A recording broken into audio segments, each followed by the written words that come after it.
세상을 살면서도 고난 속에 살지만, 우리가 고난을 당하고 살지만 고난을 좋아하는, 고난을 사랑하는 사람이 있겠습니까?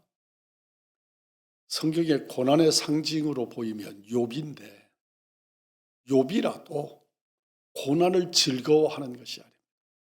누구보다도 고난을 잘 견뎌낸 사람이지 그 고난을 즐긴 사람이 아닙니다. 고난은 우리에게 갖가지 얼굴로 다가와서 어떤 때는 눈물로, 어떤 때는 한숨으로, 어떤 때는 좌절로 실패에 쓴 경험들을 우리에게 주고 헤어나올 수 없는 인생의 깊은 골짜기를 만들기도 합니다. 이럴 수도 없고 저럴 수도 없는 환경에서 억지로 인내를 키우면서 인생의 옹이와 마디를 만들어가고, 그러면서 어느 사이엔가 백발이, 어느 사이엔가 굽은 허리가, 어느 사이엔가 우리의 관절들이 삐걱거리는 소리를 내는 그런 인생을 맞게. 왜 하나님은 이런 고난을 우리에게 주실까? 이런 우문을, 어리석은 질문을 할 때가 있습니다. 하나님은 왜 내게 이런 고난을 주실까? 놀랍게도 오늘 본문은 이 즐겁지 않을 뿐만 아니라 소망스럽지도 않은 이 고난에도 하나님 아버지의 뜻이 숨겨 있다고 말씀을 하십니다. 우리가 고난을 당하는데 그 고난에 아버지가 우리에게 주시는 의미의 뜻이 있다는 말씀입니다. 본문의 배경은 지금부터 3,500여 년 전의 역사, 지금부터 3,500년 전의 현장으로 돌아가야 합니다. 이때를 우리들이 기억할 수 있는 우리들의 상식 기준으로 역사를 거슬러 올라가 보면, 이때는 우리나라는 고조선 때입니다. 그러니까 우리가 지금 현재 고조선의 역사적 기록물이 하나도 없죠. 고조선의 역사적 기록물이 하나도 없습니다. 그래서 우리는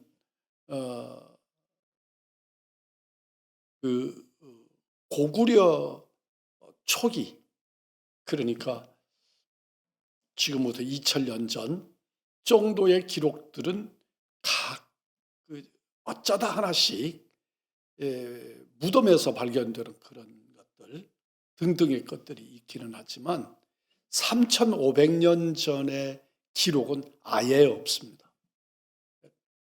우리들이 말하는 단군 신화나 등등의 이런 것들이 하나도 기록으로 남아있지 않죠. 다만 가장 오래된 우리들의 역사책 속에 그런 내용들을 전설처럼 발주해서 기록해 놓은 것들을 참고하는 것이지 실제로 기록물로 남아있는 것이 없습니다. 그런데 이 3,500년 전에 기록된 신명기, 오늘 우리가 우리말로 너무 가깝게 우리들의 정서에 맞게 번역된 이 성경을 우리가 읽고 있지만, 이 성경이 무려 3,500년 전에 기록된 하나님의 말씀이라는 거예요. 그러니까 이때의 기록이라고 하는 것이 생겨진 것만도 신비하기 이를 데 없는, 그리고 그것이 우리에게 전해진다는 게 더 놀라운 그런 역사적인 배경을 갖습니다. 이때가 모세 시대에 이제 애굽에서 가나안에 이르러 출애굽해서 가나안에 들어가기까지의 기록들을 모세 오경 속에 담아놓은 이런 기록물을 우리가 성경으로 가지고 있다는 게 참 놀라울 뿐입니다. 그런데 오늘날에는 이집트에서, 그러니까 이집트 수도가 카이로지요. 이집트에서 비행기를 타고 이스라엘까지, 가나안까지, 예루살렘까지, 테라비브, 예루살렘에는 공항이 없는 것 같고요. 테라비브까지 가려고 하면 길게 잡아도 3시간이면 가는 거리입니다. 그러니까 우리가 제주도가 1시간 정도 거리잖아요. 그럼 그렇게 계산한다면 제주도에서 신의주까지가 한 2시간 정도 그러겠죠. 거리 개념을 한번 머릿속에 담아보라는 거예요. 그렇게 한 3시간 정도 날아가면 갈 수 있는 거리입니다. 근데 이 거리를 물론 200만 정도의 인구와 그 사람들이 거느리고 있는 짐승들, 양, 낙타, 소, 돼지, 이런 거, 가축들, 이것들을 포함한 그 어마어마한 무리가, 한 떼가 광야를 건너서 가나안까지 들어가는데 40년 세월이 걸렸단 말이에요. 걸려도 너무 많이 걸리죠. 아무리 많은 사람을 데리고 갔어도 너무 많이 걸린 시간이죠. 그런 시간 동안, 지금은 비행기로 그저 3시간이면 훅 날아갈 수 있는, 지금 지도 나오죠. 고센 땅에서부터 시작을 해가지고 이 대해라고 말하는 게 지중해입니다. 지중해의 연안을 타고 쭉 이렇게 올라가서 예루살렘으로 올라간다면 요 길이가 3시간 다 안 걸릴 거리입니다. 이게 여러분들 그 옛날에 6.1 전쟁이라고 하는 전쟁 기억나시죠? 그 6.1 전쟁 때 이스라엘의 비행기가 이스라엘에서 떠가지고 이 바다로, 해변가로 해서 높이 100m 우아래로 비행기가, 낮은 저공 비행기를 날라가지고 이 자리를 단번에 가서 공격하고 그렇게 싸웠던 것을 기억한다면 이 거리가 정말로 얼마나 짧은 거리인가 아는 것을 알 수 있습니다. 이 거리를 지금 현재 있는 이 루트, 시내산 거쳐서 이렇게 가는 이 루트가 실제로 저는 그렇게 신뢰가 가지 않는 루트거든요. 성경적인 용어는 맞는데 그 땅이 이 자리다라고 하는 것은 신뢰가 가지 않아요.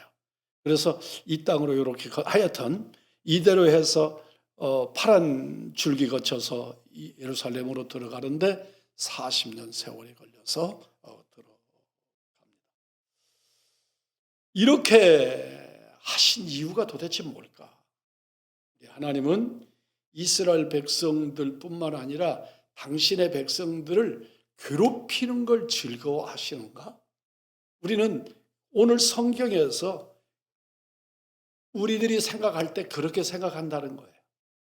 우리들이 하나님이 우리의 고난이나 역경이나 이런 날들을 겪어 광야를 건너가는 걸 즐기신 것처럼 우리들이 생각한다는 거예요.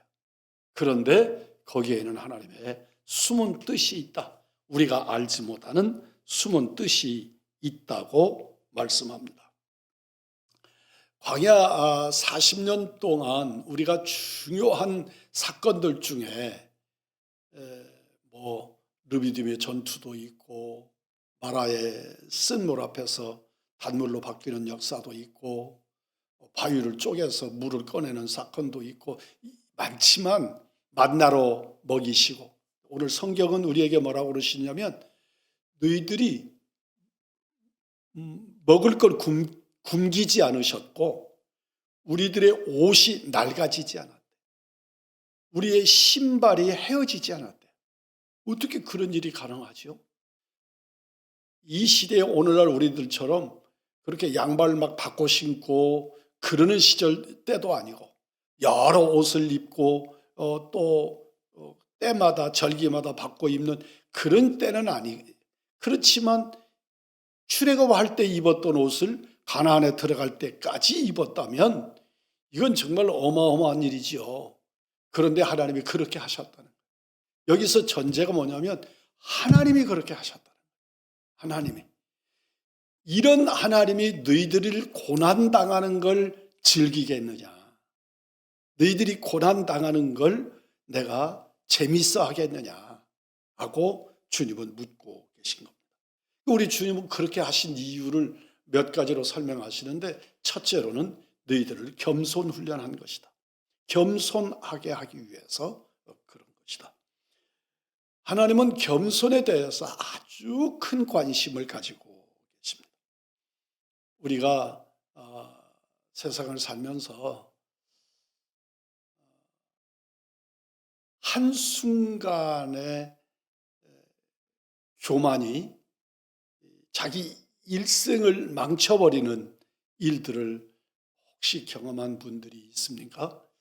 우리는 기억해야 합니다. 성경은 하나님 앞에서 한순간의 교만이 인류의 역사를 망쳐버리는, 그게 에덴에서의 아담, 이브가 하나님과 같이 되려고 하는 교만이 선악과를 먹는 일로 나타나게 되고 결국은 그 결과가 인류의 역사를 이렇게 처참하게 만들어내게 됩니다.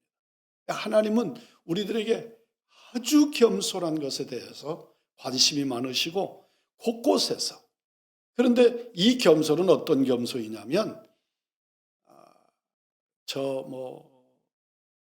많이 못 배웠어요, 훌륭하지 못해요, 이런 얘기를 겸손 교만으로 말씀하는 게 아니고 하나님을 하나님으로 모시는, 하나님을 대적하는 교만, 하나님 앞에서 하나님을 대적하는 교만에 대해서 오늘 성경은 지적하고 있습니다.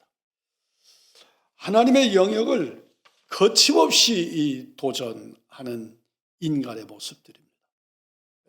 우리들은 그렇지 않을 거다. 그건 굉장한 사람들 얘기지 우리들 얘기는 아닐 거다. 그렇지 않고 우리들의 순간순간의 결정이, 순간순간의 마음의 변이가 하나님을 대적하고 하나님을 업수히 여기는, 우리가 성경에서도 그러잖아요. 제가 언제 주님을 대접하지 않았고 언제 주님을 모른다고 했느냐. 그렇게 묻는 사람들 앞에서 주님 말씀하시지요. 지극히 적은 자에게 행하는 것이 내게 행하는 것이다. 주님 그렇게 말씀하시면서 우리들이 하나님께서 너에게 행하는 것이 내게 행하는 것이다. 나를 하나님의 역할로, 하나님의 거룩하신 대함으로 맞바꿔 놓는 이런 일들을 성경에서 엄청나게 많이 만나는데 우리들의 삶의 현장에서 그런 일들이 있습니다. 자식이 부모에게 대적하는 거, 그런 것들은 그건 부모하고 자식 간의 관계인데 하나님은 그걸 내게 대적함이라 하고 말씀하셔서 성경의 곳곳에서 정말 무시무시한 징계의 메시지를 남겨놓고 있는 것들을 보잖아요. 그러니까 우리들은 주의 종에 대해서 그 옛날에 권위주의적인 시대가 아닌 오늘의 시대에 주의 종에 관해서 아니 뭐가 이렇게 표현할 수 있는데 내게 하는 것이 너에게 행하는 것이다. 너에게 행하는 것이 내게 행하는 것이다. 이렇게 말씀하시는, 지극히 적은 자에게 행하는 그 어떤 것이 내게 행하는 것이다. 그게 하나님 앞에서 그 하나님을 대신하는 하나님의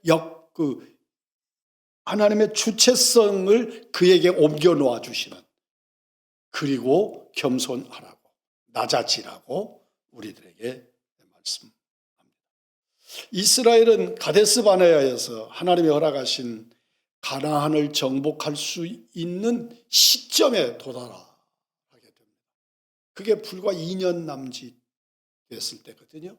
그런데 그 자리에서 거기까지 가데스 바네아까지 인도해 주신 하나님을 잃어버리는 거죠.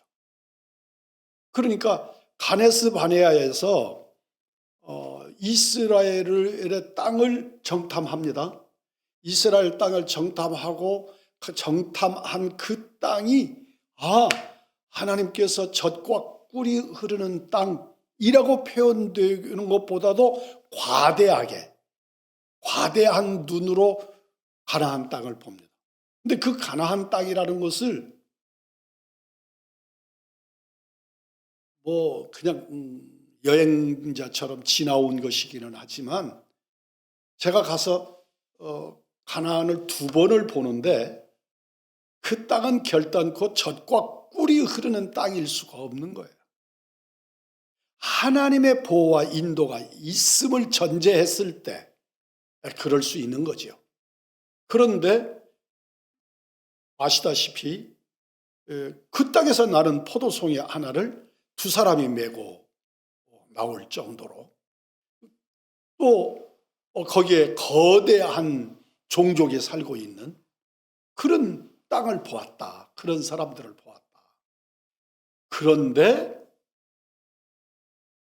하나님을 잃어버리니까, 그걸 보면서 하나님을 잃어버리니까 우리는 그 땅 들어가지 못한다. 그들이 나를 바라볼 때 메뚜기처럼 보일 거다. 그래서 하나님을 잃어버렸는데, 하나님을 상실했는데 하나님은 그것이 교만이라고 말씀하시는 것이죠. 제가 언제 하나님에게 대적하고 하나님을 덤볐습니까? 그런데 하나님은 하나님을 의지함으로 하나님의 등에 엎여 있는 이스라엘 백성들이 자기를 업고 있는 하나님을 보지 못하는 것을 교만이라고 말씀하시는 거예요. 그래서 겸손하라. 오늘 성경에서 뭐라고 말해요? 너희들이 좋은 집 짓고 그리고 좋은 음식 먹고 좋은 의복 입고 옷을 입고 그러고 살 때 하나님을 잊어버릴까? 너희들이 하나님을 잊어버릴까 염려한다. 말씀하시죠? 그래서 그게 겸손하라고 요구하시는 요구예요. 그러니까 오늘날 우리들 보고 겸손하라고 요구하시는 요구의 색깔을 아시겠지요? 우리 하나님이 우리 보고 겸손해야 된다. 그 말씀하시는 그 겸손이 우리들이 생각하는 것처럼 어른들 말 잘 듣고 그러는 게 아니고 인간사 도덕으로 그렇게 사는 것이 옳지만 그걸 말하는 게 아니고 하나님을 대적하는, 하나님을 잃어버리고 하나님 아버지 되심을 놓치고 그리고 내 마음대로 사는 것, 내 힘으로 사는 것처럼 내가 뭔가 해서 사는 것처럼 하는 그런 교만하지 않도록 겸손을 훈련하시는 것입니다. 뿐만 아니고 믿음과 순종의 신앙인을 만들고자 하시는 것이죠. 하나님의 말씀이 꼭 우리에게 다 이해가 되는 건 아니잖아요.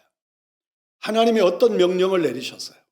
근데 그 내리신 명령이 내게 이해도 안 되고 설득도 안 되는. 도대체 이게 뭐지? 대표적인 것이 아브라함 보고 이삭 바치라, 그냥 그렇게만 해도 의미가 다 들어있지만 번제물로 바치라, 이렇게 명령을 하신단 말이죠. 이게 이해가지고 될 성격의 문제가 아니고 이해가 될 수 있는 문제가 아니잖아요. 하나님께서 인신 제사를 받으시려고 그런다고? 사람을 죽여서 사람을 제물로 받으시겠다고? 그러면 몰록과 하나님과 차이가 뭐지? 우리들은 이렇게 생각할 수 있는데 하나님은 그런 생각 자체를 용납하지 않는단 말이에요. 이삭을 바치라. 그 앞에서 아브라함이 하나님 이게 뭐 하는 겁니까? 지금 뭐 하자고 이렇게 하시는 겁니까? 캐셔를 붙이지 않는단 말이에요. 하나님이 명령하셨을 때에는 거기에 모든 대안이 있고 모든 근원적인 해결이 그 안에 있다 하고 아브라함은 믿는 거죠. 그러니까 이삭 데리고 모리아산에 가면서 종들 밑에다가 세워놓고 나귀에 안장 채워서 싣고 왔던 것들 짐 이삭의 어깨에 메이고 그리고 그 산으로 올라간단 말이죠. 이삭이 묻잖아요. 아버지 불도 있고 그 시절이 불을 구하기 어려운 시절이니까 꺼뜨리면 안 되는 불도 있고 칼도 있고 지 어깨에 있는 장작도 있고 재물이 없어요. 하나님 앞에 드려야 될 재물이 없단 말이에요. 그러니까 재물은 어디 있습니까? 하고 아들이 아버지에게 묻는 거죠. 그럴 때 아버지가 아들에게 말합니다. 기가 막힌 믿음의 표현입니다. 하나님이 준비하셨다. 하나님이 준비하셨다. 네가 재물이다. 너 바칠 거다. 그런데 이삭을 결박해서 단에다가 놓고 그를 잡으려고 할 때 잡으려고 하는 퍼포먼스를 하는 게 아니에요. 정말 이삭의 몸에 칼을 꽂으려고 행할 때 하나님이 급하게 모세를 아브라함을 거듭 부르시면서 칼을 멈추라고. 그리고 정말 아브라함의 입술의 고백처럼 재물을 준비해 두신 여호와 이레의 역사를 우리에게 보여주시는 것이지요. 여기에서 숨겨진 것이 순종이잖아요. 도대체 제 수준으로는 흉내도 낼 수가 없어요. 그리고 참 캐시언이 많은 제 입장에서는 그게 간단하지가 않아요. 그럼에도 불구하고 하나님은 순종의 신앙을 우리에게 훈련하고자 하시었다 하는 것입니다. 또 마지막으로는 최종의 결과, 마지막에 최종의 결과는 하나님이 복 주시고자 합니다. 이 겸손과 믿음과 순종의 훈련이 마감되면, 수료하면, 이 과정을 마치면 그 다음에 하나님의 뜻은 너희들을 무한히 복 주고자 하십니다. 오늘날 우리들에게 이 믿음이 있기를 원합니다. 내가 시련이 있고 역경이 있고 알지 못하는 어째서 도대체 내게 이런 시련이, 어째서 내게 이런 역경이, 내게 왜 이렇지? 우리 주님은 내게 당신의 뜻을 성취시키고 이루고자 하신 거룩한 뜻의 성취와 함께 그 다음의 결론은 내게 복 주시고자 하십니다 하는 것을 우리의 믿음으로 이스라엘 백성의 광야 40년을 통틀어서 한눈으로 바라보면서 내게 복 주시기 위해서 지금도 이 시험을 무사히 통과하기를, 이 훈련을 무사히 마치기를 기대하시는 하나님의 그 기대를 가슴으로 같이 느끼시고 믿음으로 수용하실 수 있는 우리 믿음의 식구들이 되기를 주의 이름으로 축복합니다. 나에게 주신 광야의 길, 내가 걷고 있는 이 광야의 길, 내가 시련이 역경이 있기는 한데 그래도 그때마다 물을 주시고 그때마다 만나 주시고 그때마다 구름 기둥 불기둥으로 보호해 주시고 이런 것보다 빨리 가나안 땅에 나를 해서 그냥 안전하게 책임지면 간단한 그런 능력이 있으신 아버지신데 내게 그러지 않고 그 굽이굽이 그런 훈련의 연단의 광야길을 내게 왜 걷게 하시는가? 하나님은 나와 내 후손으로 하여금 하나님 앞에서 큰 복이 되게 하시고자 너희가 복이 되게 하시리라. 복이 되라 하고 하시는 이 하나님의 음성을 오늘 듣고 고난과 역경 속에 나를 향하신 하나님의 뜻을 찾고 감사하실 수 있는 은혜의 성도들이 되시기를 주님의